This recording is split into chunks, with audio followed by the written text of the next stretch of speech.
Qui peccator escapiatur ab illa. He who is a sinner will be captured by her. She sits beneath a heavy canopy of green, stitched of overlapping limbs prostrate before their blazing deity. She sits cold and shaking, eyes wide and shaking, hair plastered to her neck. From up above, it drips below, drip, drip, drip. From clouds it comes, clinging and striking the thick earth, skidding from one leaf to another till it falls atop her head, pushing it down, down, down. She sits stuck in ropes winding about her wrists and thighs and chest and sides and breath and liver and veins, mouth blocked, eyes bound, chair bolted to the earth. Each drop traverses from her scalp downward, spilled across slackened shoulders. She sits, and in the middle he stands. In the beginning he sat similarly across in his own chair, the drip, drip, drip atop his head, a steady, dragging metronome, his form trembling and chilled, his head bowed, yet his hands not bound. Yet once he blinks the muggy water from his eyes, he sees and stands and steps from beneath the drip, drip, drip, easily. She sits and chokes on the soaked fabric stuffed, he stands. She sits and sings from low in her throat, he stands. She sits and scrapes, cloaked in ravaged rags of flesh, he stands. She sits, he stands. Until his legs weary and he eyes his seat and finds the water still steadily spreading, he stands. Until he pulls his chair from its place into the sanctuary of shelter, he sits and stands. He sits and luxuriates in the earth, watches worms wriggle up to where light and leaves. He stands and searches for novelty, fruit whose juices steal themselves down his chin to the earth below.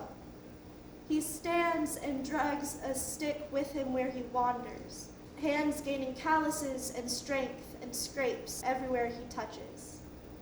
As she, in ropes and sobs, knots and silence, against grain and soil, wood and salt, sits.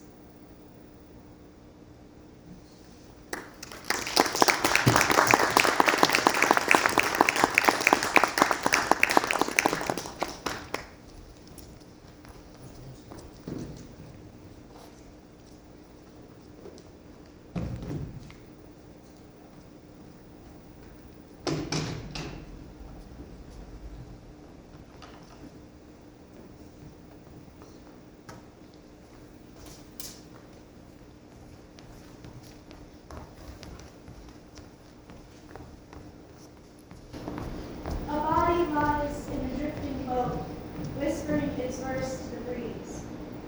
The wind was a torrent of darkness among the gusty trees.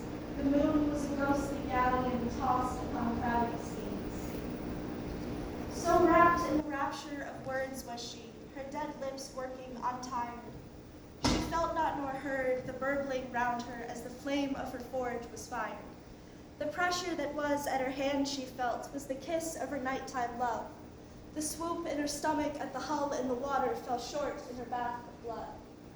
Round the bend she drifted closer, as prow worked its way neath the wharf, as her spirit floundered about her, entombed by the stiff wooden thwart. Twitching, her fingers grew cold and grew still, sparks burning the air from her lungs. Embers brought soot adrift in the surf, embedding itself in the rungs. No more would the rose in her cheeks come to bloom, no more would that smile greet the day. For the touch at her side was no musket, but a dragging deep into the bay. A chill had made home in her airways, a longing that never would part, and hoofbeats rang clear in her ears, keeping time in her place of her heart. The flowers that watched from the bankside bowed down their proud heads as she passed. They remembered her dancing on hilltops, and the colors they saw when she laughed. Petals as soft as her sweet-smelling skin now watched it wither and rot. The pearl in her hair, once keeping it smooth, went still as it twisted and caught. A shout drew no one's attention, reaching down each rough wind-hewn step. Footfalls came clattering after, eyes searching the curve of her neck. Bright silver the sheen of his surcoat, sky blue was his shield at the noon, as he tumbled on down towards her body, to the dirge of a sorrowful loon. A kiss was pressed to her brow of ice, his tear dripped across her smooth cheek, as he laid her to wait on the shore's edge, as he rode his horse back o'er the peak. A many-towered city crested clouds of a darkened sky. A breeze at odds with his turmoiled heart blithely passed him by. He rode all through the night, they say, with many a muttered curse. As blisters scraped and armor chafed, he heard the clock chime terse. He begged for the king's assistance, in this his time of need. The king's wind blew westward, as he heard the young man's pleas. A nod set the knight to rights, and he thanked him with pitch in his breath. There had been no relief in his heartbreak, since news of his dear lady's death. Now back he spurred like a madman, retinue trailing behind, with great big blocks of carved marble, the finest he ever saw mined. A fortnight he toiled his hours, working himself to the grave. Marble he dragged and marble he shaped, and this is what o'er he slaved. A lady in white with regal head high now watched the river run free. She gazed unseeing at figures unheard, ear tilted to the rush of the sea. And she could not shout when bodies drifted, could not break the silent spell. So she watched and heard and cried in death from the tomb in which she dwelt.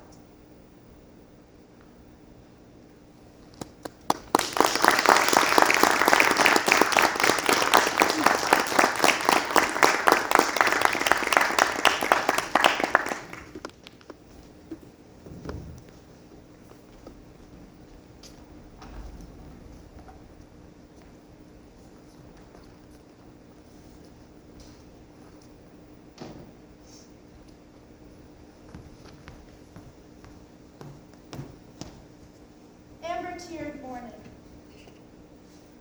We're a little too alike, you and I. Rough edges scraping where they fit, puzzle piece perfect, but can slip and slice, still water deep beneath my skin. We love a little too desperate, you and I. Raw underbellies meeting in the vast what-if darkness, awaiting something never spoken, only heard. We stood a little too close, you and I, and when the sun burned and we fell, I couldn't be surprised, because I saw you vulnerable, and I saw you hated. And when we landed, all the trees and I wept, but you stood motionless, footing already regained on the mud-slick sea floor. After summer heat dried our bones, we differed. We walked antithetical paths, mine flavored by tranquil turmoil, yours paved with laughter. But as my envy trickled to the tips of my fingers, I looked up to see your joy and saw you just as still, just as motionless, not traveling forward on the stones you forged. I remember laying across the gleam-flecked floor, fingers against your hair, dreaming sparkle-twisted dreams, sequined by your declarations of belonging, of crystal rightness, of us.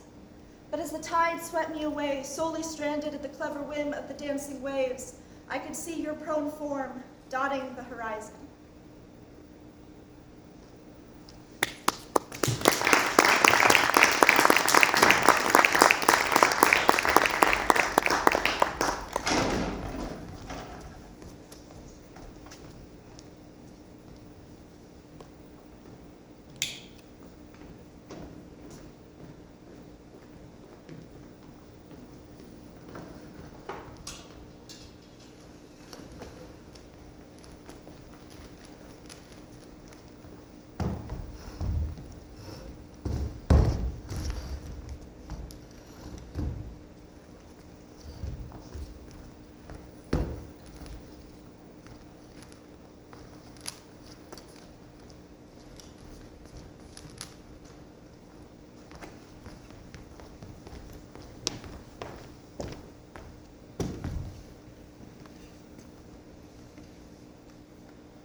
Paperclip spine.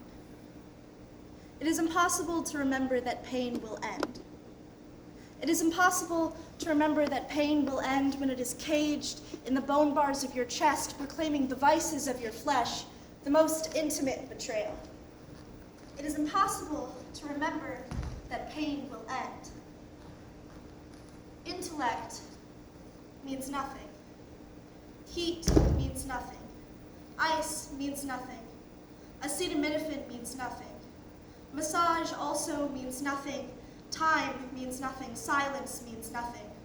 All is vanity and striving after the wind. It is impossible to remember that pain will end. Yet, fingers twitch into motion with loathing of the organ's perfidy. Pain eternally young and new, so you grab a paperclip, fresh from the box, unmoved by strife. And this is something to fix, its untouching, untouched, folded shape, so easily avoiding embrace, you unravel its contentment. You prize its locked limbs open, splayed, flayed, raw, like what you feel in each vertebra. And you'll keep straightening because it cannot be straight, and it will always be bent, and each move will make it more lumpy and malformed and ugly, and you'll look down at your mangled creation, and those fingers will shake, and you'll try to put the curves back where you can see they go, and make all that's wrong right once more, and it won't look right, and you'll try harder until the softened metal bends back and breaks.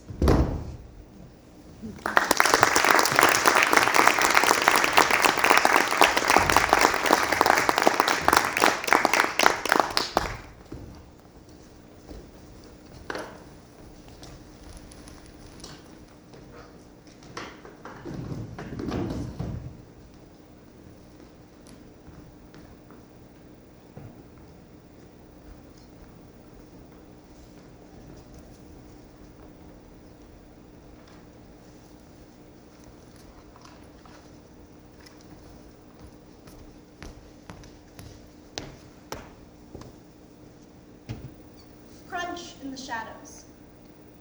Below the trapdoor in my parents' basement is a crocodile. As I pass by, I hear him swimming circles, muscular scaled tail swishing, slicing graceful paper doll shapes through neon glow sewage water. I keep the lights on. Whenever possible, whenever I remember, I jump over his looming presence, sailing past, but touching down heavily, crumpling, cracking across dense oak. The blooms I cultivate are bruises, sewn into the very marrow of my knees, unwilling beauty issuing forth even as the trapdoor remains locked. Every so often, I grow curious. Feeding twigs and leaves into the gaps, I run leap gallivant up and down the stairs, in and out of the door, my feet as familiar with sun-warmed concrete as plush carpet, as nectar's fall leaves, as still water in the bathtub. The snap of each bite sounds growled, rumbles a subsonic chuckle that settles the thumping of my chest. It is only when I am still, in the dark, that the claw swipes and sinks through my delicate Achilles tendon, standing stuck so close to the stairs. And though it is the leg that is lanced, I swear I can feel its clutch in the flutterings of my lungs, the pulsing thrum of my heart.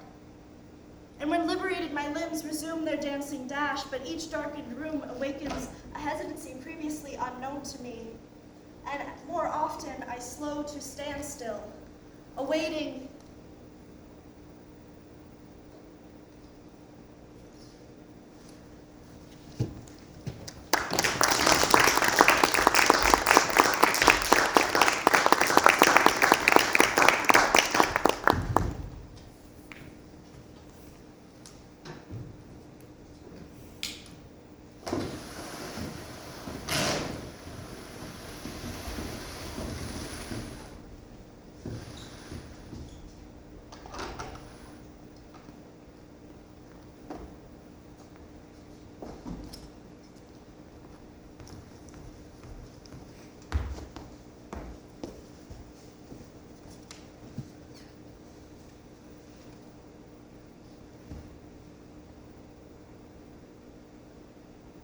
Lilibet. 2S. Ex lumine matutini solis venisti. Ex areo quod in arborum cortice fulget venisti. Et ex papitioni mei longuinqui venisti. Cum minera corpore maturat exilvit, ut meus amor tibi simul dignebatur. Deciliens e meis falcibus arempens in lucibus lacrimarum punterisque. Laeta gravitas tuae vitae, tui miraculae, Pos meam linguam quiescit, perpetua scienta te adesse. Mane in butiro ex arachnibus per mea panem dissolventi es. Somnus malis et calitus, oculi vix aperti, luxurios vita, pectus offrendum suum cum desiderio et risu et inventione. In umbris crepulsci florentibus in horto, repente et cruerent. Tigentes palatum se ut in formam novam tendunt. In meis brachiis requescis, aut in meis brachiis non requescis, meus biformus animus. Me canore surides, Galesino coato solum inter nos, mea secreta alabris plumeo capillo pressis susurrata. Abe sine tuo dulco odoratum, lux abe sine tuis infinitis oculis, gaudium offere nolo sine tuo et intulo risu. Consumens esne me, aut impendone omnem diem consumens meae memoriae tuae vitae, tuam manum putans fluitantem per lucidae arcus aquae, solem variantem per tuam curiosum palmam, calida aura blandientem risum et tuae orae. Texan simul, multa fila quae mea somnio capiunt, fila a meis brachiis condentibus farentur, fila quae me cum porto. Simulacra sinum meo sub corde implent, tuos digitos transidera delineamur, tuos artus virtutum ascendere ex umbris docebo, pulcritudinem quae accidere poterit gloria vita, et ex profundis distractionis. In carnem teleniter suo, maliter tuum virtutum sub meum cutem tribuens, quaeque sutura revelatio est. Pandus in meis oculis perpetue et monet, numeri meis me cordis ut honor indoret, labor mearum manuu continue celebrat, te adesse. Lilibet, you are. From the light of the early morning sun, you came. From the gold that glitters on the bark of trees, you came. And from the pounding of my too far heart, you came. As Minerva sprang full-formed, my love for you was birthed at the same moment, erupting from my throat, bursting in shimmers of teardrops and weight. The joyfully solemn heft of your existence, of your miracle, rests behind my tongue, permanent acknowledgement that you are here. You are in the peanut butter melting across my morning toast, sleep soft and warm, eyes hardly open, lush with life, lungs rampant with want and laughter and discovery. You are the ripening shadows of twilight in the backyard, a blink, and they have grown, blanketing each inch as they stretch into something new. You are in my arms, or not in my arms, the two states of my being.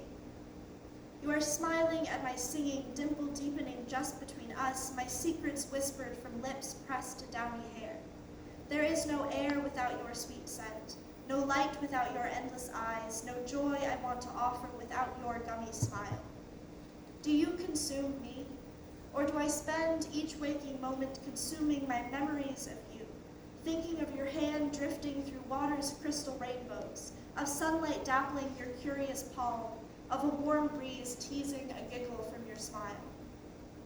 Weaving together the many threads that seize me at the thought of you, threads borne aloft by my straining arms, threads I carry with me. Imagination fills the gap under my heart. I will trace your fingers across constellations, teach your limbs power to climb out of the dark, show the beauty that can be made by the majesty of existence even out of the depths of destruction. I sew you into my flesh gently, tenderly bestowing your vibrancy beneath my skin, each stitch a revelation. The pressure in my eyes a permanent reminder, the beating of my heart an enduring honor, and the working of my hands a constant celebration that you are.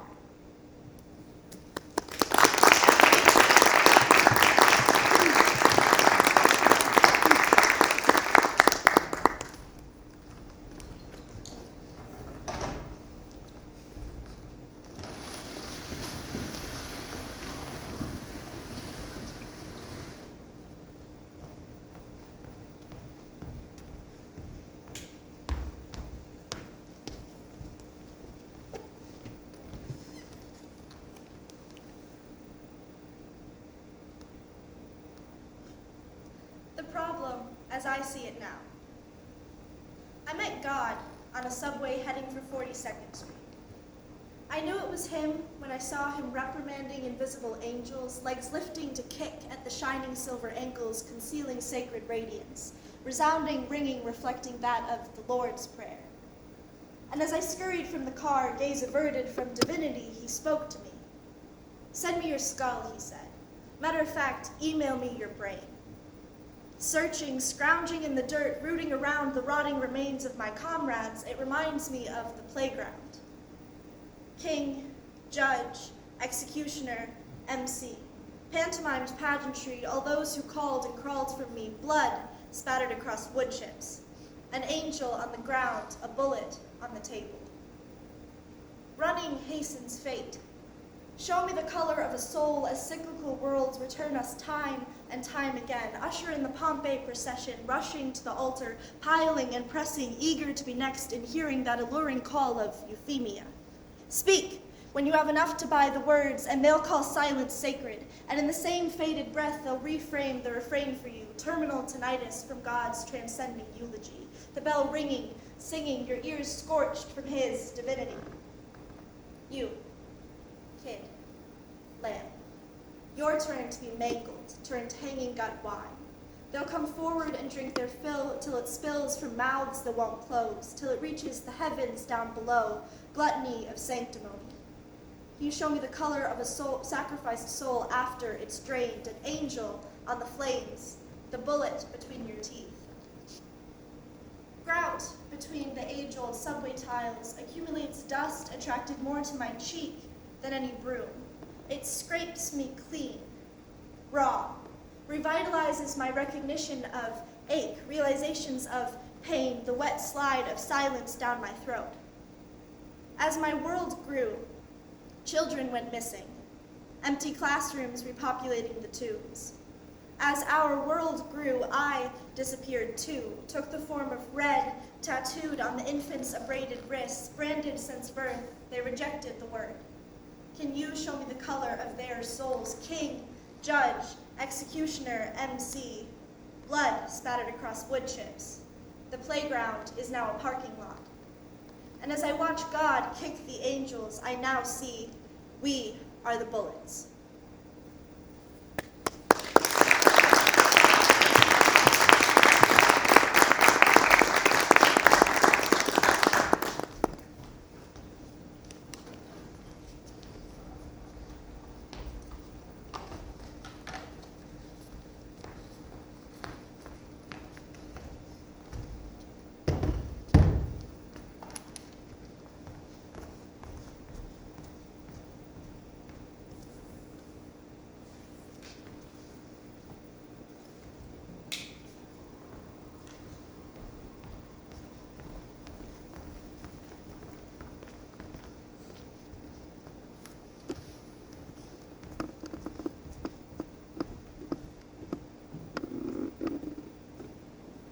Convalesce in static.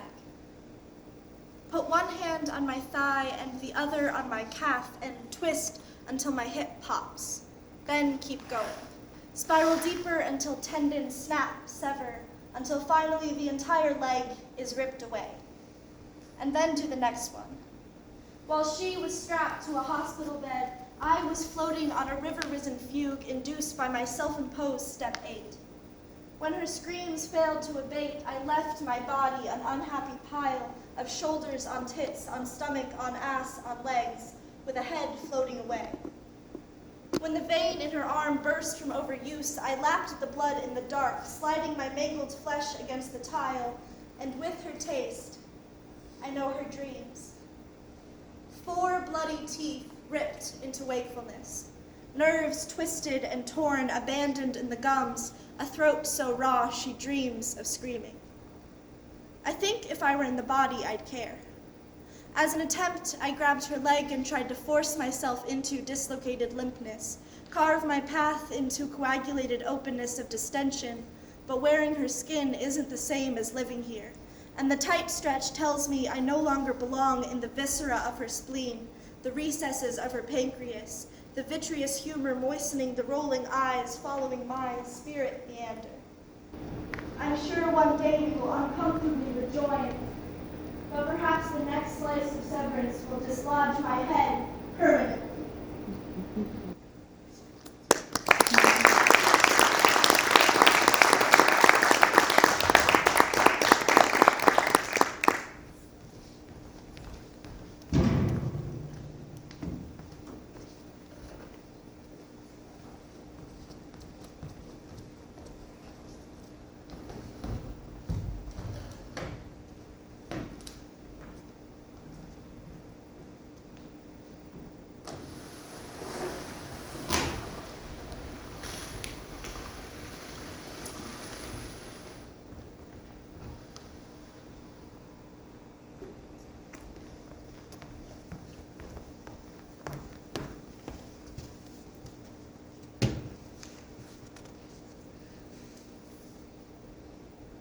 Arms forever open to me.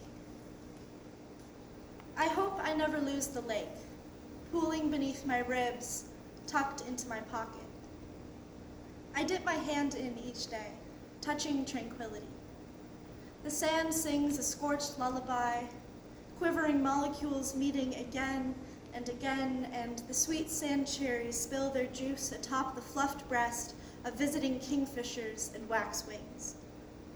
The swirling blue-green clitophora climbs, clings beneath my collarbone, tightens my lungs like my father's embrace, so I stand still. I hope I never lose my mother's face, its shape slid within my own, each crevice a prophecy, each expression elastic, altering easily, her laugh stretching across infinity. She frowns and pokes and plies and pries and smiles, smiles, smiles.